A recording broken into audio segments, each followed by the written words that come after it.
தேவனுடைய நாமம் மேம்படுவதாக. எக்ஸோடஸ் டிவியின் அருளுரை துளிகள் என்ற நிகழ்ச்சியின் மூலமாக மறுபடியும் உங்கள் எல்லாரையும் சந்திப்பதிலே நான் மிகுந்த மகிழ்ச்சியுடனாக இருக்கிறேன்.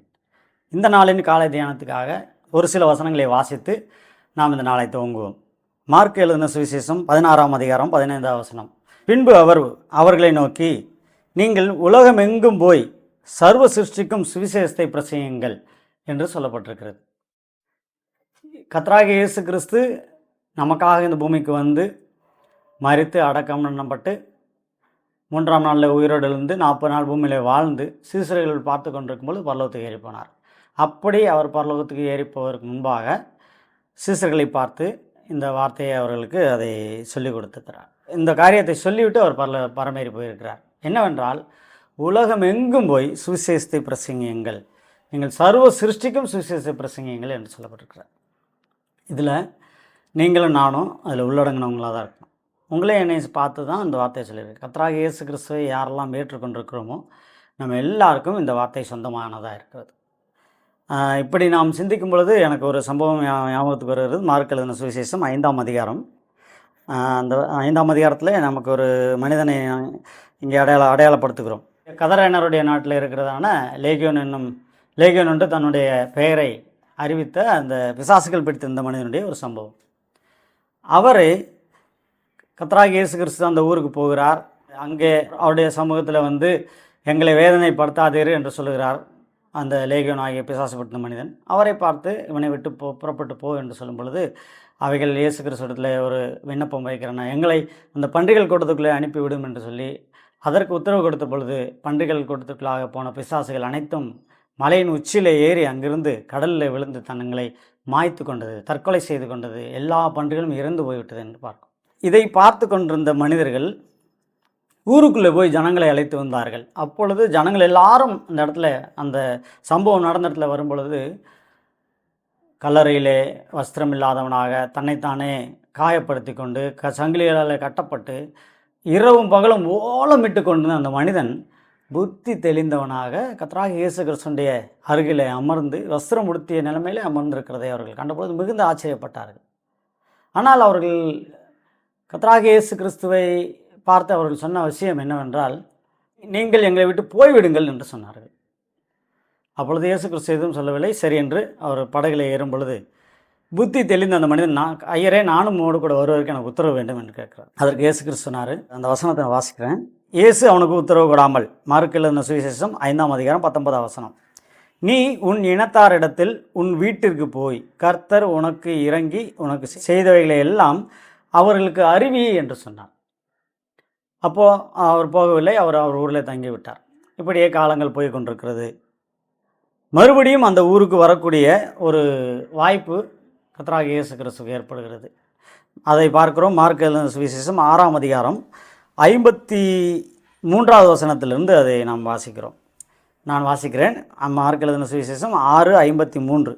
அவர்கள் கடலை கடந்து கெனசரேத் என்னும் நாட்டிற்கு வந்து கரை பிடித்தார்கள்.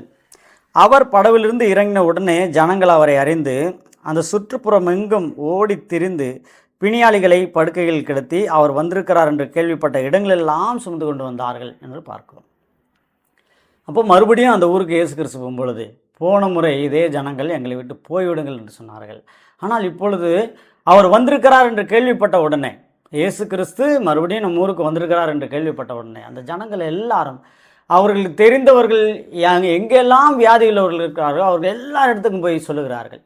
அப்பொழுது எல்லா ஜனங்களும் தங்கள் வியாதி உள்ளவர்களையும் நோய் சுமந்து கொண்டு வந்தார்கள் என்று சொல்லி நம்ம இடத்துல வாசிக்கிறோம். எப்படி இந்த ஜனங்களுக்கு இயேசு கிறிஸ்து நோய்களை நீக்குகிறவர், வியாதிகளை நீக்குகிறவர், அவர் உண்மையான தெய்வம் என்பதை, பிசாசுகளை துரத்துகிறவர், புத்தியை தெளிய பண்ணுகிறவர் என்று இவரை தெய்வமாக, கர்த்தராக, எல்லா அதிகாரத்தும் உடையவராக எப்படி இந்த ஜனங்களுக்கு தெரிந்தது என்று பார்த்தால், அந்த லேகியோன் என்று தன்னை அடையாளப்படுத்தி கொண்ட பிசாசுகள் படுத்திருந்த மனிதன் தன் ஊரில் இயேசு கிறிஸ்துவை சொன்னதை செய்ததினாலே, நீ உன் இனத்தார் இடத்திற்கு போய் உன் வீட்டில் உள்ளவர்களுக்கு நீ தேவன் உனக்கு இறங்கி செய்ததை சொல்லுன்னு சொன்னார். நம்மளாம் என்ன செஞ்சுருப்போன்னா, கர்த்தர் சொன்னார், ஏன் இனத்தார் இடத்துக்கு போக சொன்னார், ஏன் வீட்டுக்கு போக சொல்லியிருக்கிறாரு, நமக்கு மட்டும்தான் இருந்திருப்போம். ஆனால் அந்த மனுஷன் பாருங்கள், மறுபடியும் இயேசு கிறிஸ்து வரும் பொழுது அந்த ஊரில் இருந்த ஜனங்கள் எல்லாம், அது மட்டும் இல்லை, நம்ம 56 வாசிக்கிறோம், அவர் பிரவேசித்த பட்டணங்கள் தோறும் நாடுகள் தோறும் என்ன பண்ணாங்க, வியாதி உள்ளவருடைய இடத்துல கொண்டு வந்தார்கள் என்று சொல்லி பார்க்கிறோம். இந்த ஒரு மனிதன் கர்த்தருடைய வார்த்தையை கேட்டு அதை சுயநலம் இல்லாமல் அவருடைய வார்த்தைக்கு கீழ்ப்படிந்து தேவன் தனக்கு இறங்கி செய்த நன்மையை தன் இனத்தார் இடத்துக்கும் தன் வீட்டினருக்கு மட்டுமல்ல தன்னுடைய ஊருக்கும் சுற்றி இருந்த எல்லா பட்டணங்களும் அறிவித்தபடினாலே, இந்த ஒரு மனிதன் இயேசு கிறிஸ்துவை கர்த்தராக இரட்சகராக தெய்வமாக அறிவித்தபடினாலே மறுபடியும் இயேசு கிறிஸ்து அந்த ஊருக்கு போகும் பொழுது திரள் கூட்டமான ஜனங்கள் கர்த்தராக இயேசு கிறிஸ்துவிடத்தில் வந்து சுகத்தையும் அற்புதத்தையும் பெற்றுக்கொண்டு புறப்பட்டு போனார்கள் என்று வாசிக்கிறோம். இப்படி இருக்கும் பொழுது இப்பொழுது தேவனை சொந்த இரட்சகராக ஏற்றுக்கொண்டு வாழ்ந்து கொண்டிருக்கிற நீங்களும் நானும் தேவனுடைய பிள்ளைகளாக அறியப்படுகிறோம். தேவன் நமக்கு செய்த கிருபை மாபெரும் பெரிது. நம்முடைய பாவத்தை மன்னித்திருக்கிறார், நம்மை விடுதலை ஆக்கியிருக்கிறார், அவருடைய பிள்ளையாய் மாற்றியிருக்கிறார், நாம் அவரோடு கூட வாழ போகிறோம் என்ற ஒரு அருமையான உறுதியான நம்பிக்கையும் கொடுத்திருக்கிறார். அதுக்காக பரிசுத்த ஆவியானவரை நமக்குள்ளே தந்திருக்கிறார். இவ்வளவு மேன்மை பெற்றுக்கொண்டிருக்கிற நாம் மார்க்கு சுவிசேஷம் 16ஆம் அதிகாரம் 15ஆம் வசனத்தில் வாசிக்கிறது போல, நீங்கள் உலகம் எங்கும் போய் சர்வ சிருஷ்டிக்கும் சுவிசேஷத்தை பிரசங்கியுங்கள் என்று சொன்ன அந்த வார்த்தையை செய்கிறோமா என்பது நம்ம இடத்துல இருக்கிற கர்த்தராகிய இயேசு கிறிஸ்து என்று உங்களுக்கும் எனக்கு முன்பாக வைக்கிற பெரிய கேள்விக்குறி. ஒருவேளை இந்த வேலையை நாம் செய்யாதிருப்போமானால் இன்றிலிருந்து நம்மை திருத்தி கொண்டு தேவன் சொன்ன வார்த்தையை, அந்த பிசாசுகள் பிடித்திருந்த மனிதன் எப்படி அவர் சொன்ன வார்த்தையை நிறைவேற்றி அடுத்த முறை இயேசு கிறிஸ்து வரும் பொழுது திரள் கூட்டம் அங்கே இடத்துல வந்ததோ, அதே போல் நீங்களும் நானும் இயேசு கிறிஸ்து நமக்கு சொன்ன சுவிசேஷத்தை நாம் பிரசங்கிக்கும் பொழுது இயேசு கிறிஸ்து வந்து நமக்கு அறிவித்துட்டு போயிருக்கிறார், நம்மை மீட்டிருக்கிறார், நம்மை சுகமாக்கி இருக்கிறார், மறுபடியும் வரப்போகிறார். நாம் அவர் சொன்ன வேலையை செய்வோமானால் அவர் திரும்ப வரும் பொழுது நம்மோடு கூட வாழ்ந்து கொண்டிருக்கிற அநேக ஜனங்கள் நம்மோடு கூட கர்த்தருடைய பிள்ளைகளாக, தேவனுடைய பிள்ளைகளாக, அவருடைய சொந்த ஜனங்களாக, அவராலே மீட்கப்பட்டவர்களாக திரள் கூட்டமாக நம்மோடு கூட பரலோகத்துக்கு வரும். இதற்காக தான் நீங்கள் நானும் பூமியில் வாழ்ந்துக்கிட்டு இருக்கிறோம். நமக்கு அனுதினம் ஒவ்வொரு நாளும் ஜீவனை கொடுத்து, தேவன் கொடுத்து, சுகபலனை கொடுத்து, கர்த்தர் நம்மை வழிநடத்தி கொண்டிருக்கிறது, பாதுகாத்து கொண்டிருக்கிறது, ஆசீர்வதித்து கொண்டிருக்கிறது எல்லாமே இந்த ஒரு காரியத்துக்காக தான். நம்ம மேலே நம்பிக்கை வச்சு, என் பிள்ளை இன்றைக்கி சொல்லுவான், நாளைக்கு சொல்லுவான் அப்படின்னு. அதனால் தேவன் கொடுத்துருக்க இந்த வார்த்தைக்கு கீழ்ப்படிவோம், சுவிசேஷத்தை பிரசங்கிப்போம்.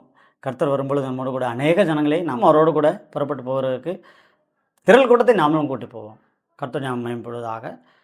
ஆமென்.